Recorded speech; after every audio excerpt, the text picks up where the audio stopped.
He goes, why do you work so hard? Why are you always, working, trying to prove yourself? Why are you working so hard? I said, because when they close the doors, I want to be the last guy they can get rid of. I want them to not be able to afford to get rid of me. That's why I work the way I do. It's been kind of my motto. and here I am. I guess I'm the last man standing. I count how many cars are in the parking lot, and I go, yeah, I'm responsible for not only those people that drive those cars, but their wives, their kids. That was the scariest part, and just being responsible for others' livelihoods. And I can remember thinking, when am I going to get used to this? I think the good Lord just has a plan for you. And sometimes you don't always know the plan. Sometimes you just got to put a foot in front of the other one and go down the path.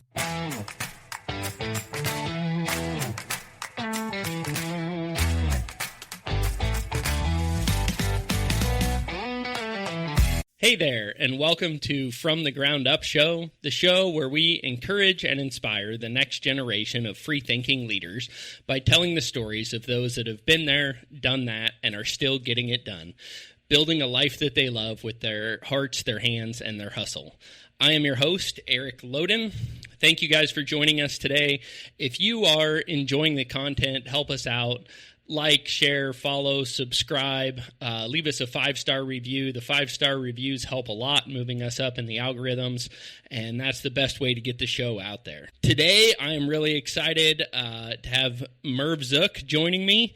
Merv is the owner of Nice Electric, located in McMinnville, Oregon. He was a co-founder of Lanco Mechanical in Pennsylvania. Merv is a father to 4, grandfather to 4 with 2 more on the way, a husband, and a follower of Jesus. And Merv also happens to be my father-in-law, so this is a fun one for me. I get to learn some more about the family history and background. So Merv, thanks for joining us. You bet. Good to be here. Well, we start every show just learning a little bit about you. Can you tell me a little bit about your childhood and what it was like growing up? Sure. So my parents were missionaries to the Red Lake Indians up in Minnesota. So I was born in Minnesota, in a little town of Baudette. And when I was like 5 years old, I was 4, but I turned 5 when we moved to Oregon back in 1968. So a few minutes ago. And we moved out here, come from a large family. I have 7 brothers and 1 sister. And we were all here in Oregon. Grew up in a little town of Sheridan and went to grade school in Amity here in town, or here in Oregon. So my childhood was quite interesting, with a bunch of kids, and I was the baby of the family. So of course they all say I was spoiled, but I obviously wasn't. But no, it was a good childhood. I had great parents. They loved Jesus, and they taught us a lot of things about faith and hard work. And so grew up there in Ballston, just outside of Sheridan, on a little farm. And then when I was 17 years old, my father had heart disease. And he passed away when I was 17. So that was a life-changing event for our whole family, obviously.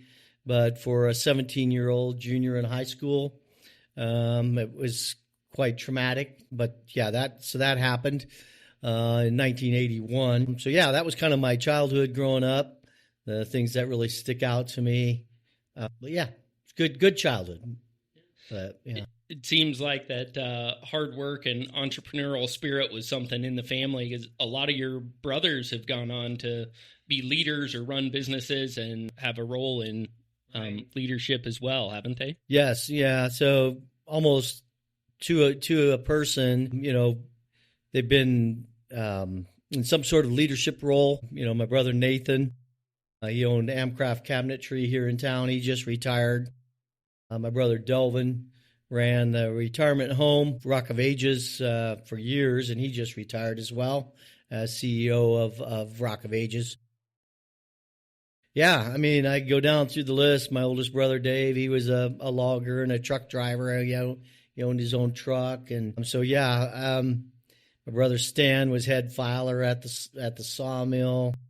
My brother Tim was a preacher and had his own business as a contractor. Same with my brother Cliff, was a contractor. And then my sister, she married Gary Nice, who is my brother-in-law from here at Nice Electric. And then my brother Donovan, he lives in Florida, and he's been successful, and they have a coffee shop that they run over there in North Carolina. Yeah, so there's a bunch of us, and we've all been pretty successful. You know, my dad was never a money man. You know, we didn't have money growing up. Grew up what I would consider pretty poor, but I always say we had a roof over our head and food on the table. And Dad was more about helping other people and making sure his family was taken care of. But I know he spent a lot of hours working on used cars and just doing whatever it took to help us survive. Yeah. Is there something particular from the way that you were raised that you think led to that drive and entrepreneurial spirit that all seven of you kind of wound up in that? Yeah, I do think. I guess I probably speak for myself more than for the rest of them, but growing up, I knew what it was to be poor, and I was always kind of driven, not necessarily by the money, but more just I didn't want to be poor. And I wanted to be able to pass some sort of legacy, financial legacy, as well as Christian legacy onto my family. I don't know. I guess people sometimes would call me a penny pincher because I was always saving a nickel, for a rainy day, because I had seen it rain, And so, that, for me personally, that was part of a driving force to provide for my family and not always just be barely on the edge of getting by. But, well, it seems like you've certainly been successful in that endeavor. All four of your kids are grown, married, successful in their own right, and all four of them love Jesus and are pursuing the Lord. So. Yeah, we are so blessed. It's rare to find a family that is as connected and united in their faith as yours. So yeah, you did something right. I appreciate that. I credit their mom mostly. Yeah. Well, before we dive into Nice Electric, I know this is the second business that you've owned and run. Can we talk a little bit about the first? Do you want to tell us about Lanco Mechanical? Part of my growing up, I feel like I've lived three different lives pretty much. I grew up in a little town of Ballston, like I said, and going to a Mennonite church, a very conservative way to live. And then I went to college for a couple years over in Treasure Valley in Ontario, Oregon. I know you had Ty Stoller on. We kind of joke around. We both were from Chucker U, which is Treasure Valley. And so I went there for a couple years and made a lot of friends there. And then in 1985, I decided to kind of go see the world a little bit. And so I left Oregon and moved to Ohio. And actually, that's where I met the Lord, in Ohio, and turned my life over to him. And then I went down to Florida for a while, a couple months working on a farm, and wasn't quite ready to come back home to Oregon. So I moved to Pennsylvania, got a job working at a church camp over there at just south of Lancaster, Pennsylvania. So that's how I ended up in Pennsylvania in 1985. And then I was like, I kind of like it after I got done with the summer job. Maybe I'll get a job and stick around for 6 months or so. So that's how I started. I was looking for a job and went to the local lumber yard, and they offered me a job. I could drive forklift for $5 an hour. And then I went to another place, and they did plumbing, HVAC, and electrical. And they offered me a job for $5 an hour. And then they said, well, what do you want to do? You want to be a plumber? You want to be an HVAC guy, or you want to be an electrician? I said, well, I don't know. What do you need? And they said, well, we kind of need an electrician. You want to try that? And I said, sure. So that's how I started as an electrician in 1985. So I worked at a company called Haller Enterprises, and Rick Haller gave me a job and a good opportunity, and I appreciate what he gave to me in that opportunity. In Pennsylvania, there was no licensing like Oregon. So you could just work hard and work your way up. And, if you could learn the trade in a reasonable amount of time, you could get your own van and be on the road. So that's what I did, and worked hard. And about 6 months or so after I started working there, I had learned how to wire a house, and they gave me a van, and I got out on the road. And so I had my own van working for Howler Enterprises, and did that for about 3 years. And then Rick gave me the opportunity to come in the office and help manage and schedule and do that. So that's kind of how I moved my way up into the electrical trade, and I got opportunities to do estimating and running schedules. And I did that for another 3 years. So I worked for Rick Howler for like 6 years. So in 1991, my buddy Glenn Weaver was working there as well, and him and I started talking about the possibilities of maybe starting our own shop. He was a plumber, I was an electrician. We were good friends. In fact, I had lived with him and his wife Kay for a while when I was just looking for a place to live when I was in Pennsylvania. So we good buddies, went way back, and known him for several years at that point in time. So we started talking about it, and then at one point I said to Glenn, I said, I'm doing this. If you want to come, you need to decide if you want to do it or not. And he's like, "Whoa, I didn't know we were quite that serious." I'm like, "Well, I'm doing it. I'm going to start my own business." And he came back and said, "Yep, let's do it." Best choice we ever made. We started a company called Lanco from Lancaster County, was the name, and Lanco Mechanicals, because we didn't want to pigeonhole ourselves into one.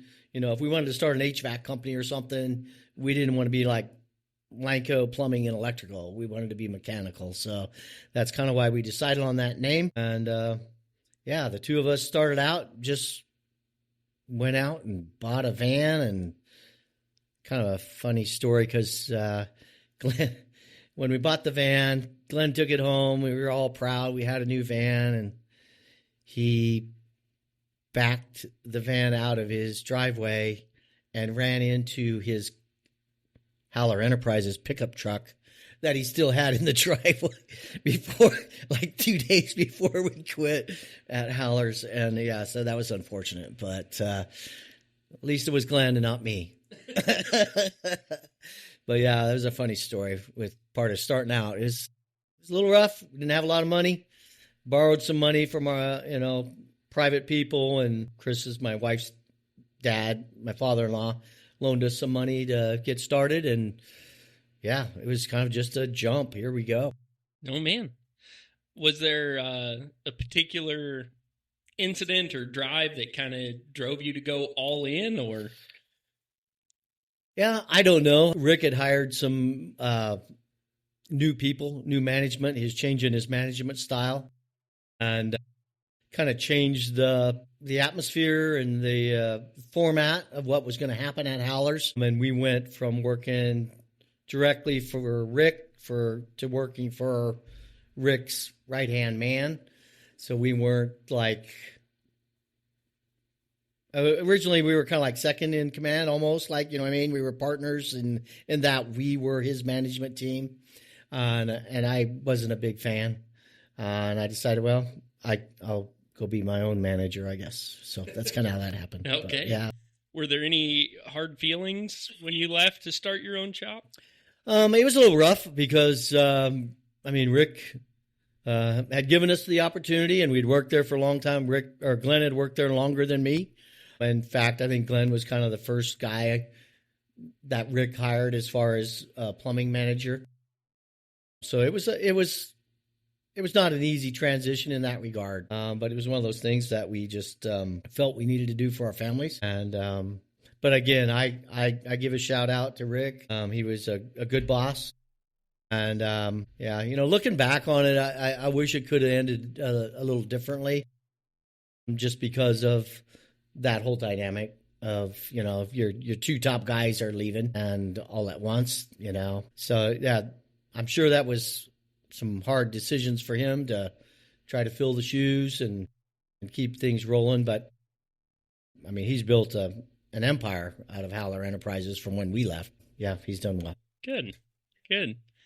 So it's just you and Glenn. You have one van doing electrical and plumbing. I mean, what did those early days look like? How do you start with two guys in a van and build the thriving company that's there today? Well, so to be honest with you, I mean, a lot of the company that is today of Lanco Mechanicals happened after I left and had sold my half to Glenn.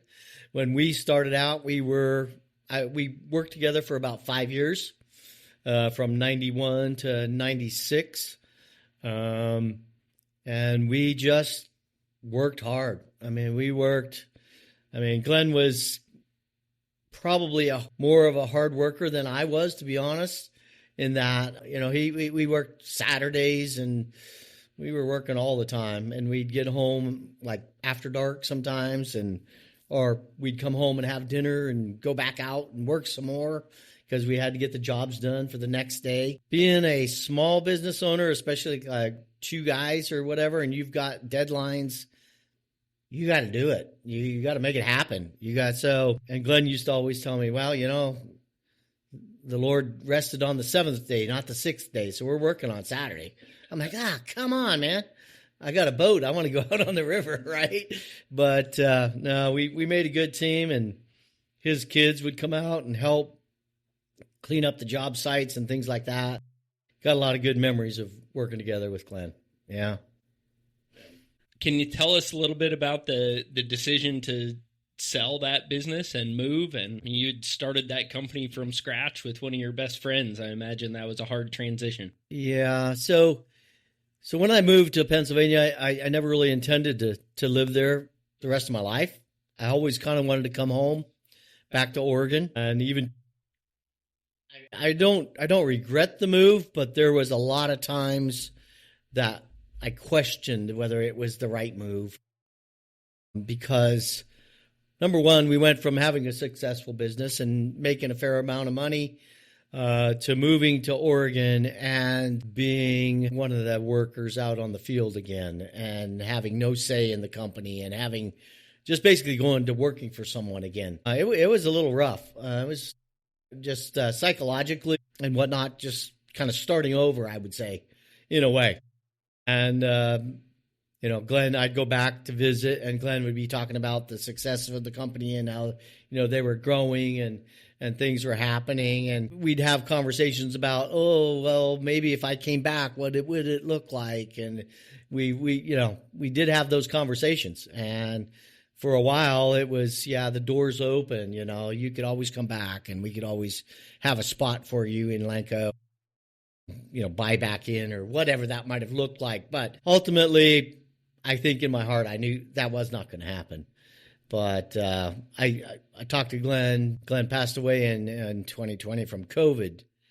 But before he passed away, him and I talked, and he said, we were kind of taking bets that you'd come back. We thought you'd come back. But ultimately, we stuck it out, and we stayed here in Oregon, and it's worked out. So good.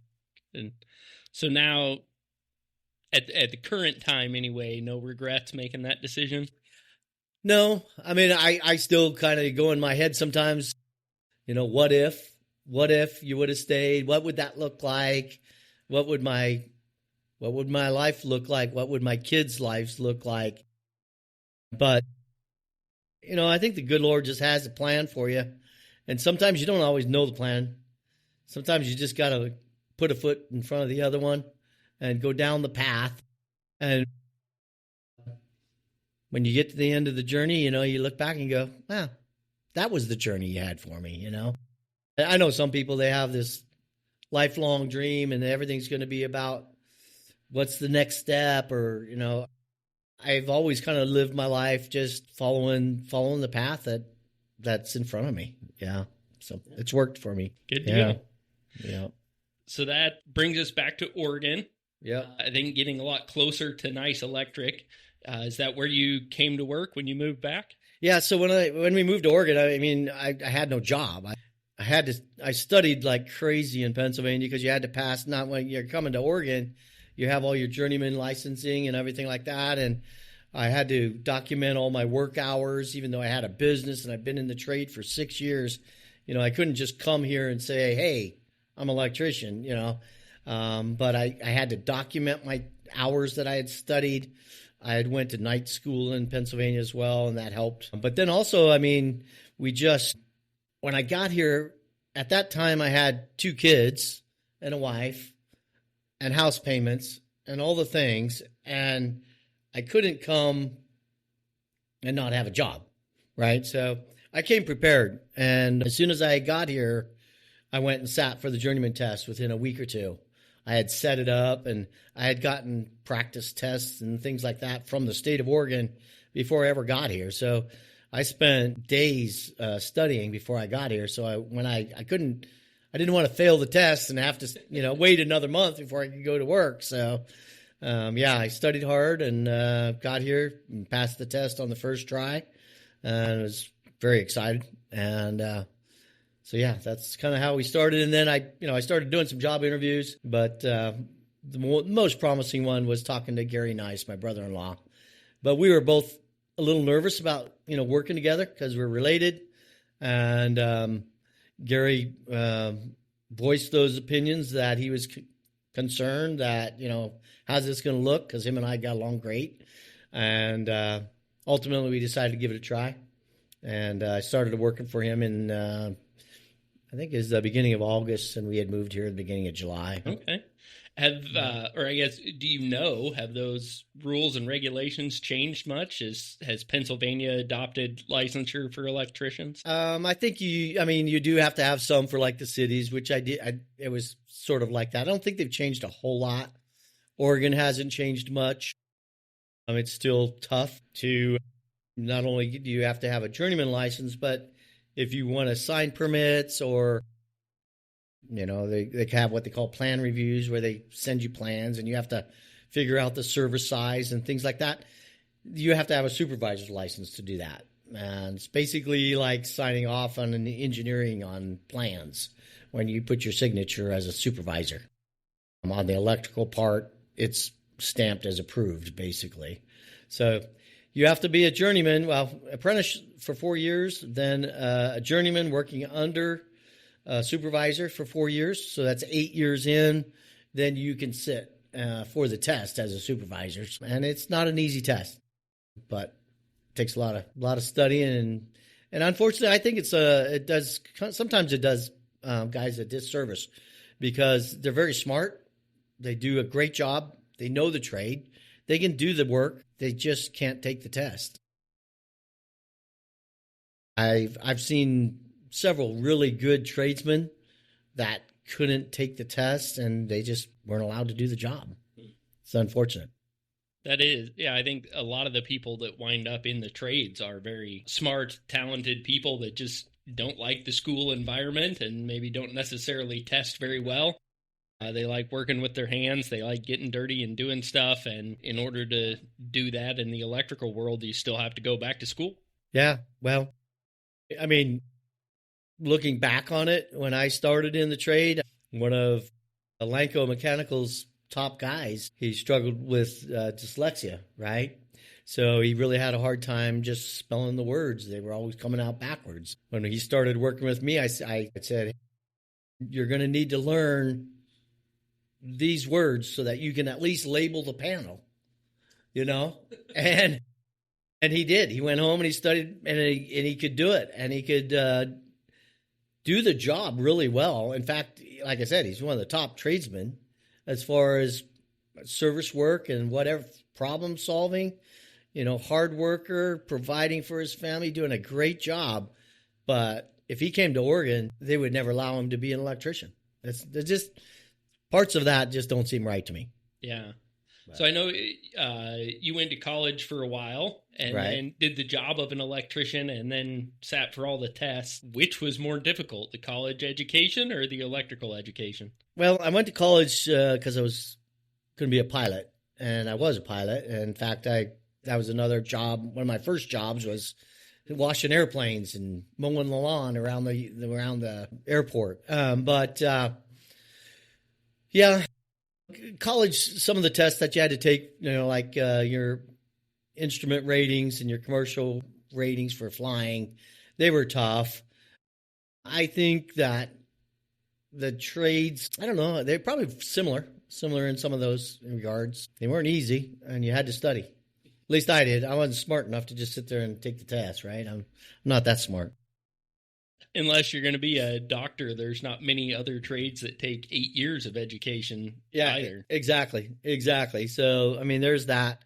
And some of the training is good, but I do get disappointed sometimes in guys that have been in the trade for 4 years. And if they're not going to a shop that's actually training them, which we really try hard to do here at Nice Electric, I tell my guys, any apprentice that I hire, my goal is to make them the best electrician that I can.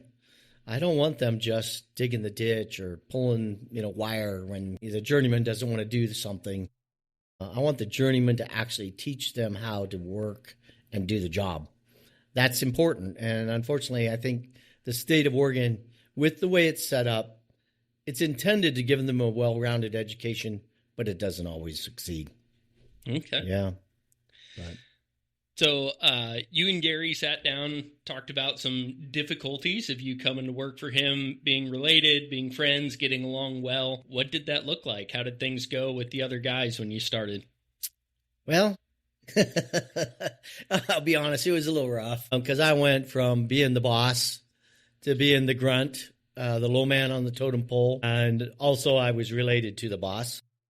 And the culture at Nice Electric at the time didn't do me any favors, I would say it that way. I had to work hard to earn the respect of the guys. I wasn't the narc coming in to work for Gary and keep an eye on them, that type of thing. But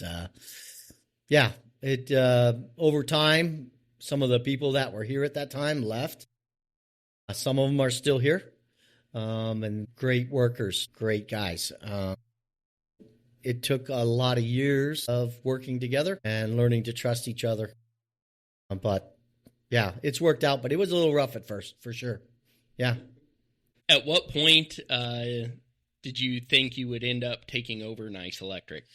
Well, when I started, I was like, there's one thing for sure. I'm not taking over Nice Electric. I don't need that headache. I saw what Gary was going through trying to run a bigger shop. But at one point in time, I had told Gary, I said, a year from now, I'm going to be doing something different. I think I had learned from leaving Rick Haller and the way that went, but I did not intend to be out in the field the rest of my life.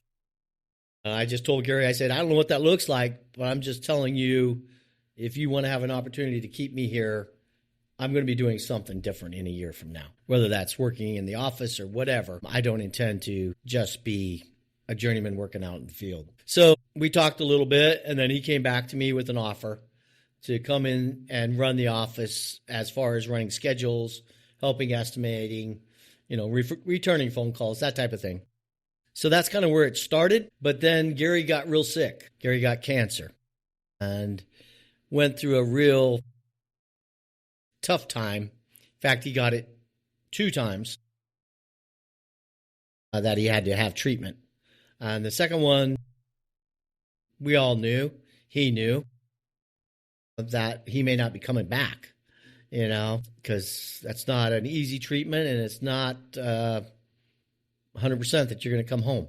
But so I, here at the shop, the office manager at that time and myself stepped up to the plate, ran the business while he was out for a few months. And so, yeah, at what point did I know that I was going to, I think Gary started having conversations with his boys. He has 3 boys. And Trevor had moved to Indiana. Quentin was pursuing a different career as a nurse. And Justin wasn't real interested in running the business. He had seen how hard it was on his dad, I think, and he wanted to be able to be home with his family more than what he could with being in business. So having said that, Gary and I started talking, and he started making me an offer that I could, if I wanted to, buy in. And having managed it at that point in time, I was kind of in the game. So it seemed like the natural next step. So, that's kind of what started the process. And so you said when you first started here, running Nice Electric was the last thing you wanted to do. Was Nice larger than Lanco at that point in time? At that point in time, they were probably pretty similar in size. Yeah. Lanco has since grown quite dramatically. I don't know how many guys, Philip and Pat and Ryan are running right now, but I'm thinking they're up around 45 the last I had heard, but it might be more than that. I'm not sure, but they've been very successful and done a great job. But yeah, it was similar in size to what Lanco was at that point in time. But my thoughts were to start something more from the ground up. Go home, put the tools back on, start my own shop, maybe have a couple guys. But ultimately, it's been a good decision. Yeah. You're glad that you took over an established business instead of starting over from scratch? There's definitely benefits to it. The building's built. You're not trying to go out and build a new building or figure out where you're going to put your shop. So a lot of the tools, you can buy them from the previous owner as opposed to having to outfit everything. So there's definitely advantages to that. And with Nice Electric, Howard Nice, having started the company in 1946, and then passing it on to Gary. Gary started working for him in the 70s, early 70s. I married my sister mid-70s and started helping his dad run the business. And then his dad stuck around till he's like 82 years old. So he didn't retire right away. But for a long time, towards the end, he was basically working for Gary or helping Gary run the business. Yeah. Was Howard still around when you started? Yeah, I worked for Howard and Gary both. And basically, when I started coming into the office, it wasn't long after that Howard stepped down, retired. And But, yeah. And what did that buyout process look like? How long did those conversations go on for, or how long did that take? Well, we had a financial advisor, Corrigan Wickman, in town here. Mark Wickman had our 401k, and he was starting in the process of helping people.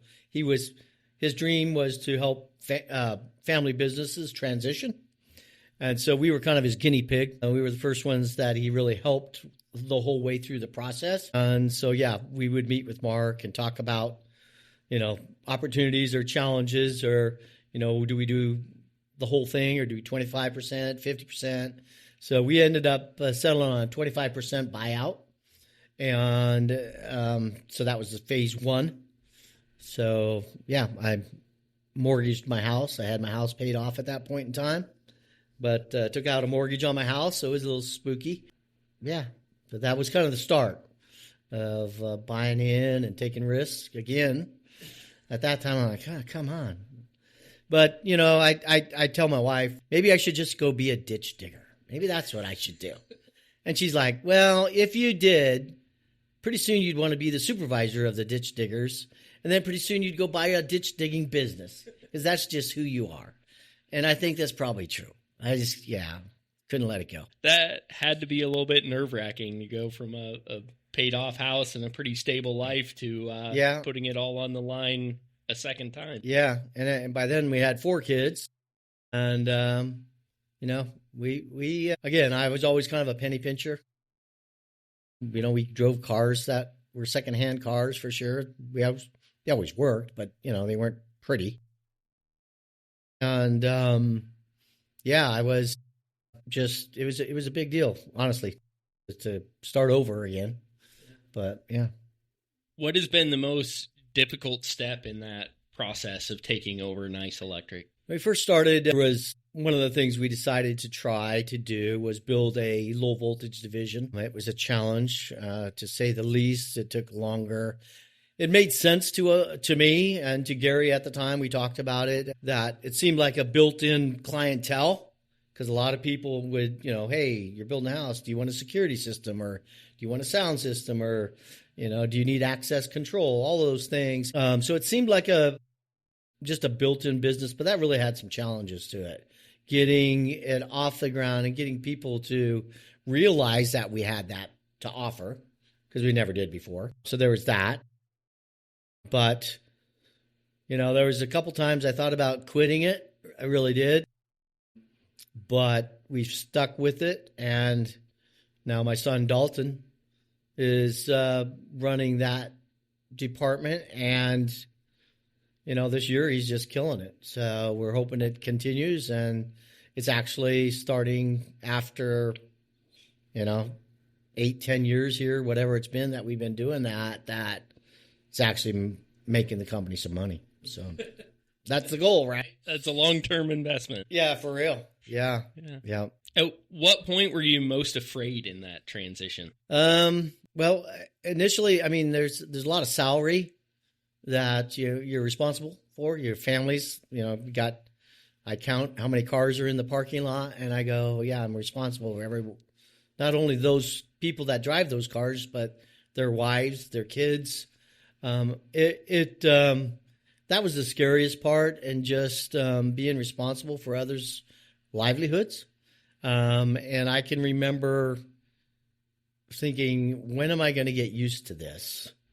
Because it took a few years of just stress, and you can feel it in your shoulders, right?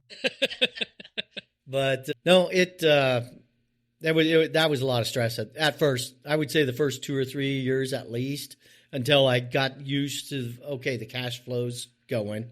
We're going to be okay, and we're going to be able to keep this ball rolling. Okay. What is a lesson you wish you would have learned earlier? Yeah, I thought about that one. I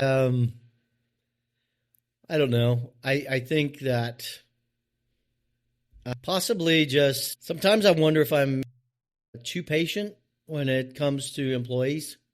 There was a few employees that I wish I would have had them move on sooner than I did. I usually think, oh, it's going to work out. It'll be fine. But there was a few times that I should have parted ways with people before I did. I would say that, Yeah. I think that's something that's difficult for every business leader is, it's pretty evident you really care about your people and you want what's best for them. And I think sometimes we tend to care more about them than they care about themselves. I guess that could be true. I just think that, there's just always sometimes a challenge that you think it's going to be a fit. You can't figure out why it's not a fit, but it's just not a fit. And you just gotta, for me, I just okay, admit to yourself that it's not a fit and move on. Is there something that you've changed your opinion about throughout the process, a viewpoint that you held pretty firmly at one point in time and have changed your mind on? Yeah, I when I first started in Nice Electric, I thought, okay, we're just one big happy team. I wanted it to be more of a team feeling and whatnot. I still value those thoughts as far as guys buying into being here.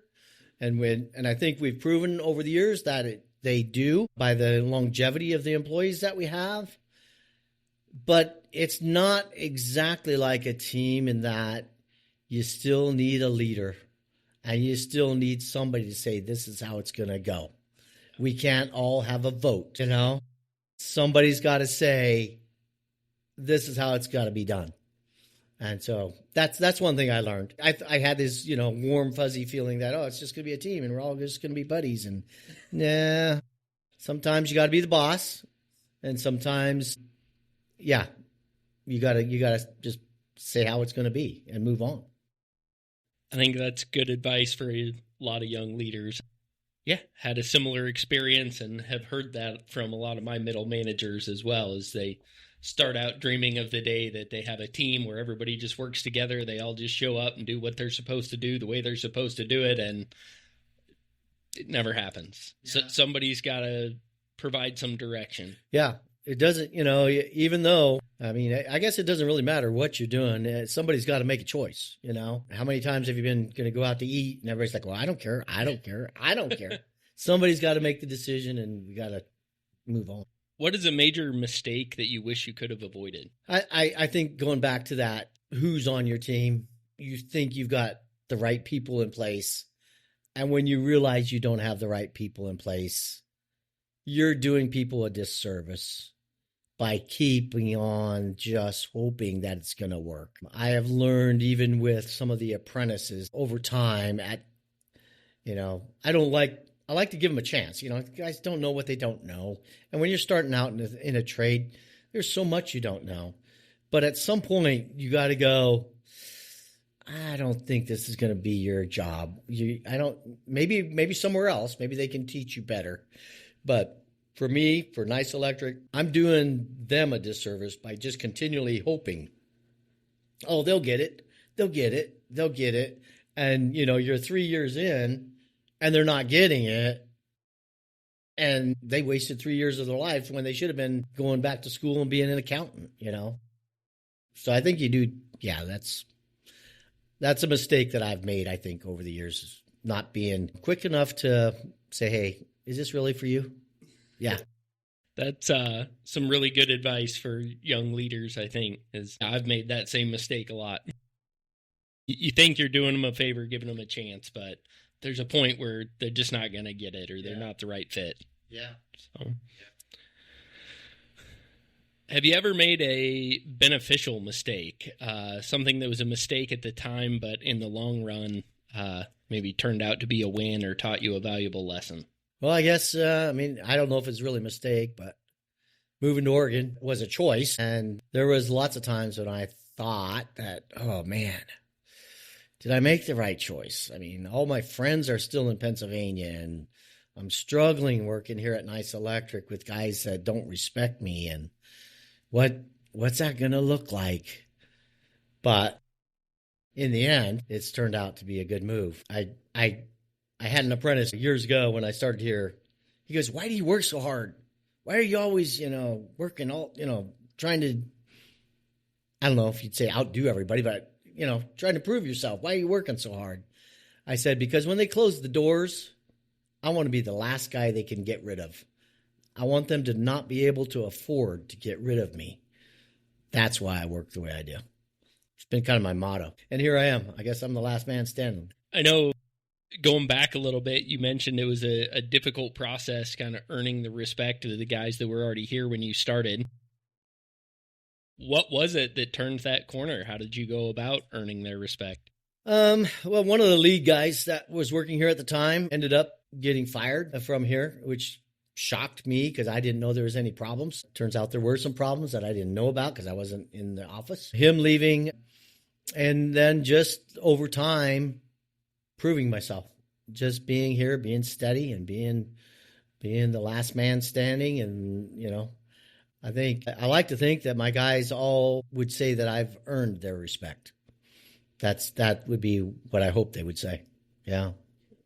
If you could go back and start all over, would you choose to do it again? Absolutely. Yeah. Yeah. I know Gary, when he retired, he's like, I don't think I'd do it again. It was too much, right? And I think there's definitely been days that I wish I wouldn't have been doing this, but I know what would have happened if I didn't do it here. I'd do it somewhere else because that's just kind of my drive. And like I said, I'd be a ditch digger, and then I'd own the ditch digging company because I don't know how else to do it. But yeah, no, it's been great. Good. What has been your biggest win as a leader? My biggest win right now is the crew that I have. Honestly, I have my son Dalton, and I'm privileged to have him working with me here in the office, and he's just killing it and doing a great job. Jason Gephardt works for us, and awesome decision by me. I'll take the credit but he's an excellent co-worker. I can't say enough about the hard work that those two guys do. And, we've made some moves in the office, and Glenda's is our bookkeeper, and she's doing a good job. I mean, there's always challenges when you're working with people, but overall, the team that I've assembled, I look back at the team that I had when I started to the team that I have now. It's like night and day. It's amazing. It's great. And I mean, part of it, I think, is just the blessing of the good Lord just looking out for me, because I say it's me, but it really isn't. It's obviously it's decisions that I've made, but I jokingly say that because, it is my company. But at the same time, these guys and Glenda and even all my journeymen that I have, the team around us that does everybody just love being here? I wouldn't say that, because it's a job, right? But I've had several of them say it's the best job I ever had. So that says something, I think, right? I'll take that as a win. Yeah. Yeah. That's great. What has been your best resource to grow as a person or a leader? Yeah, other people.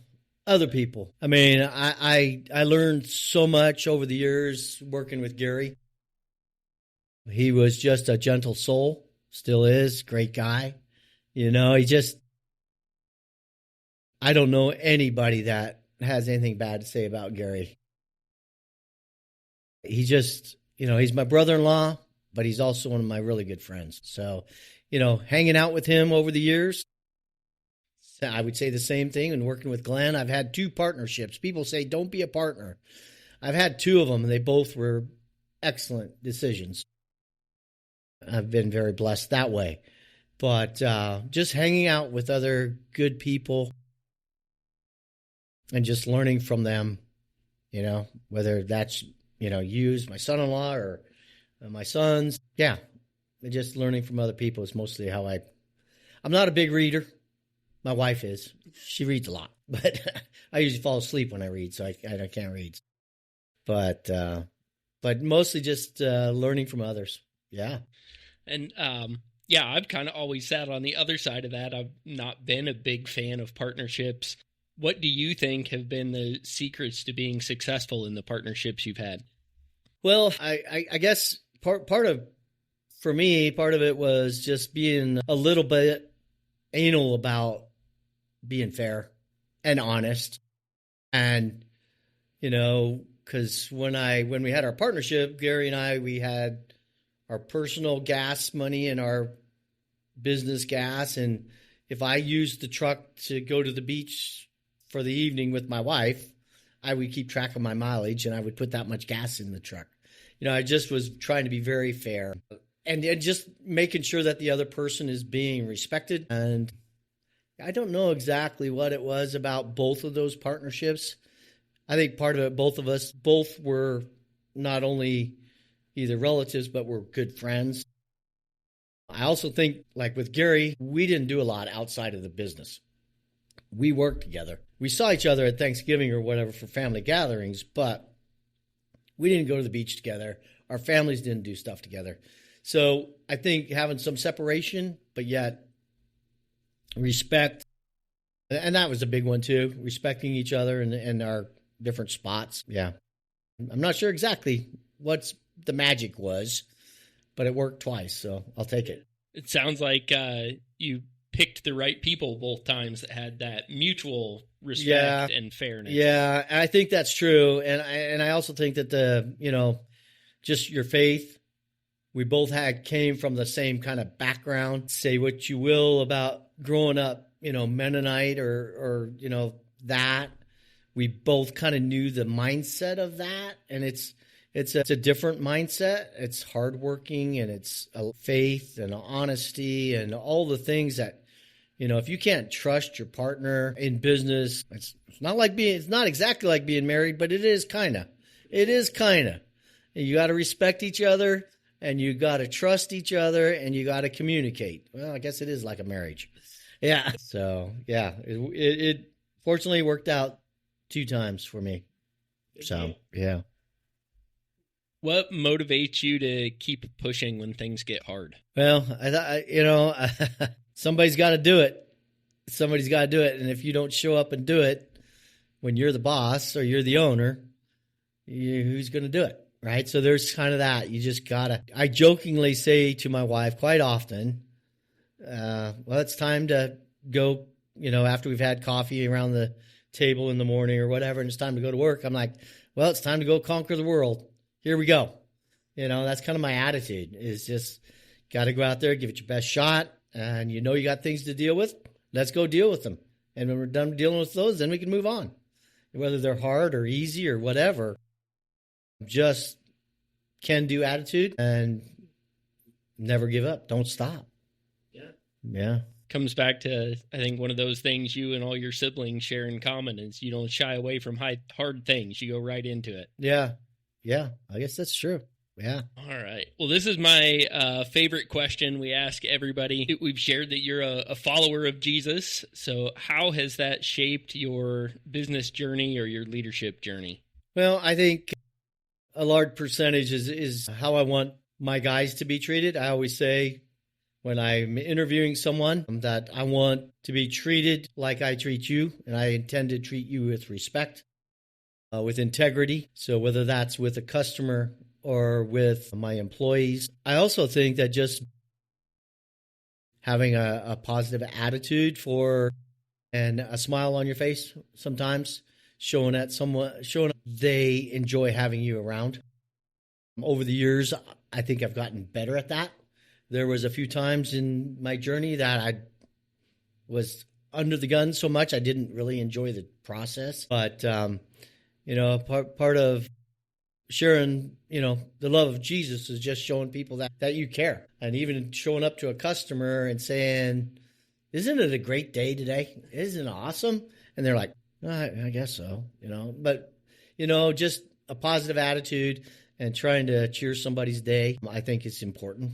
And treating people with respect is very important, very important.